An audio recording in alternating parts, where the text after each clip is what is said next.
Magandang umaga mga DDS at shoutout sa ating mga BBM, loyalista at mga kababayan nating saang mampanig sa mundo. Shoutout sa ating mga kababayang OFW.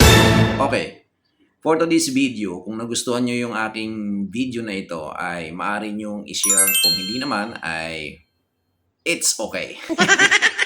Narito yung aking vlog. Nung nag-vlog yung presidente na si BBM. Magandang araw po sa inyong lahat at magbibigay na ako sa inyo ng pahayag tungkol sa kalagayan ni Saldico. Nananatili po siya sa kustodiya ng Czech Republic at isinasagawa natin ang lahat ng mga kinakailangang hakbang para sa kanyang pagbalik dito sa Pilipinas. Na nahuli na daw nila si Saldico ay planado nila yon. Kunwari lang kasi na nagkaroon sila ng crack sa Malacanang. Sa pagitan ni Martin at Liza at sinundan ng resign ni Eduardo Anyo. Makalipas ang isang araw, nag-resign din si Carlito Galvez Jr. Makalipas naman ang isang araw, nagpa-preskon si Uncle Boying Cremulya. Well, Mr. Romualdez was supposed to have a checkup in Singapore, I think. They were trying to ask us to allow him to leave. But because we have a bulletin, a lookout order with immigration about those that were under investigation. Sir, dun sa paalam nila ng papacheck up sa Singapore, may nabanggit na supposedly kung gaano siya kahaba mawawala sa Pilipinas. 5 araw. 5 araw yata hinihingi. Kaya lang, syempre nga, ang problema dyan, parang naman sobrang coincidental na nahuli si Saldi ko sa iyo.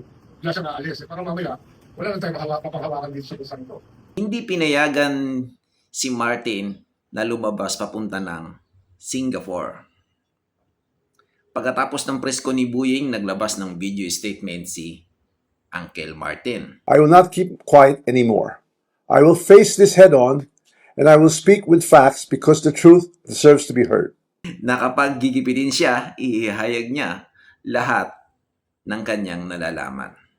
Kinabukasan, nakatakda ang hearing ni Sara sa Congress para kuno sa mga impeachment at lumutang ang mga buhaya na testigo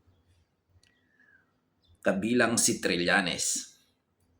Pagkatapos ng hearing, nagpatawag ng preskon ang Malacanang Palace, Undersecretary Claire Castro. Sinagot niya ang naging pahayag ni Martin na manahimik na lang kuno. At pinasinungalingan niya pananibir niya daw na nakikita na nag-uusap si BBM at si Martin. Pero paano po natin i-describe yung kanilang relationship? Are they good? Wala po akong masasabi. Hindi ko po sila nakikita nag-uusap. So, hindi ko rin po sila nakikita nag-communicate. So, wala po akong masasabi. Tuluyan na nga bang nakatakas si Martin? Palagay nyo, tama ang lahat ng mga sinasabi nila? O niluluko lang nila ang taong bayan? Syawarat sa mga loyalista ni BBM na walang alam sa mga drama ng kanilang mga idols. Mabuhay ang lahat ng Pilipino. Bangon, Pilipinas!